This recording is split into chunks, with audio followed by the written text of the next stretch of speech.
The question is what the Morris hire means for the defensive line.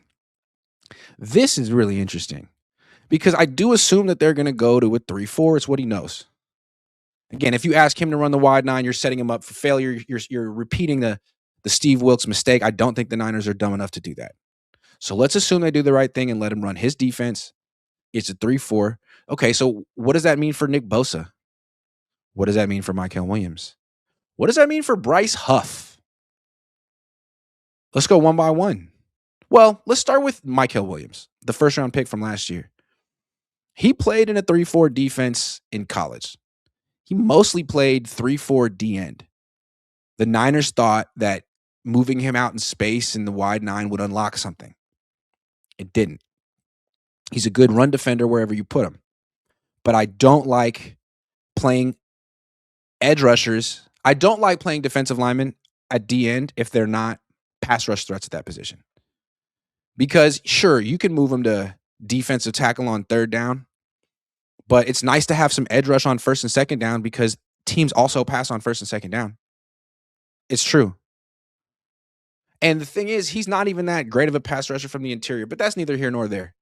I think this will be good. They experimented with moving him to the edge. They thought maybe putting him in space, giving him more space at the wide nine spot would help. It didn't.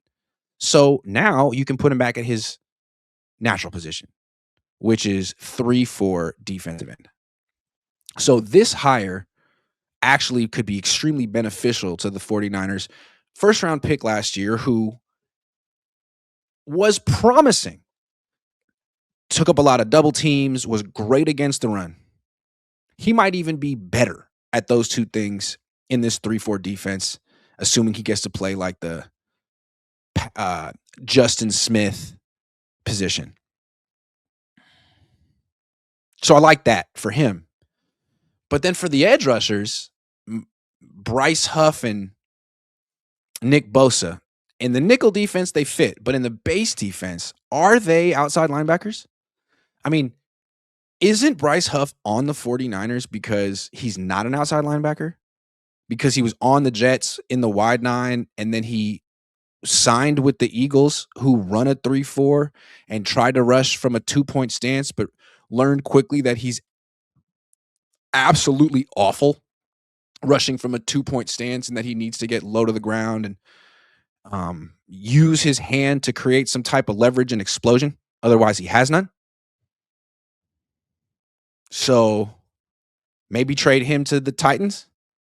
And then there's Nick Bosa. His brother has been in 3-4 defenses before, but when his brother plays in those defenses, he's usually a D end, like Mykel Williams. I mean, Nick's bigger than Mykel Williams. He weighs more than Mykel. He's about, well, maybe not. I don't know what Mykel weighs now. He's young. But would Nick Bosa want to play in a 2-point stance? Does he? I always assume the reason the Niners hung on to this wide nine for so long is because they've been running it since Bosa was a rookie. Him and Chris Kasarik came in at the same time. And the Niners, for some reason, worked like bend over backwards to keep certain members of the team happy. I mean, George Kittle, Trent Taylor's on the practice squad because he's friends with George Kittle. I assume that Chris Kasarik is still on the coaching staff because he's friends with Nick Bosa. But if they just went out and got Raheem Morris, if they're going to change to a 3-4, if they're going to get rid of Chris Kasarik, or Chris Kasarik is going to start coaching a 3-4, does that mean the Niners are not so concerned about appeasing Nick Bosa anymore? I mean, I gave him all the money he ever wanted. They let him work out away from the team. But now he's rehabbing his third ACL tear, and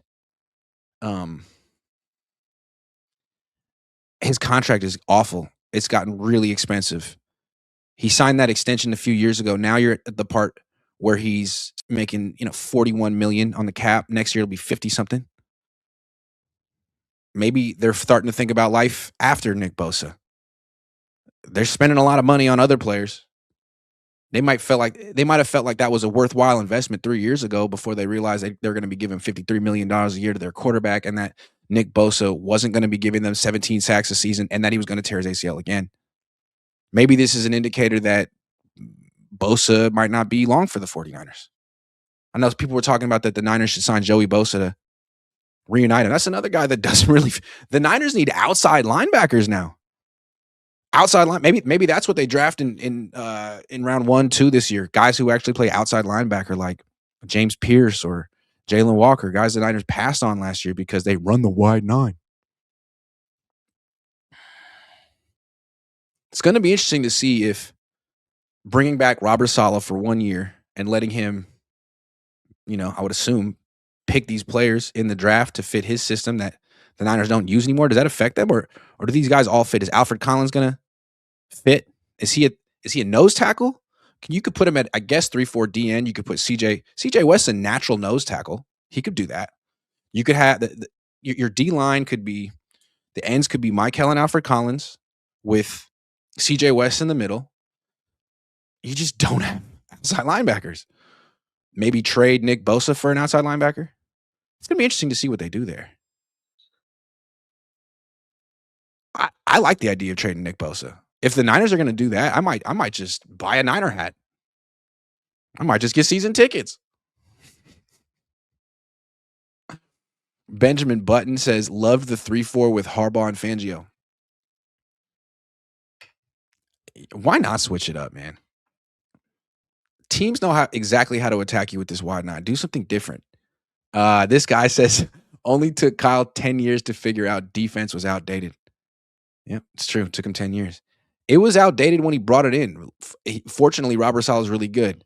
Then he says, pray this isn't Steve Wilks 2.0 making RM run wide 9. That's what it all comes down to. And I really don't know what they're going to do. I assume they're not going to make the same mistake twice. And if they do, it's a fireable offense. If you bring in Raheem Morris and you force him to run the wide 9 and you don't let him bring any position coaches with them and the defense struggles and the team doesn't go far, you're not firing Raheem Morris. You don't get to scapegoat Raheem Morris. This is the same mistake twice. Everyone has to go. That's why I feel like it's so much safer to just let him do whatever. If Raheem Morris comes in, changes the defense, runs the 3-4, doesn't work, then you fire him. It's his fault. What were you thinking, changing things? And you get to bring in someone else maybe. But you don't turn him into Steve Wilks 2.0.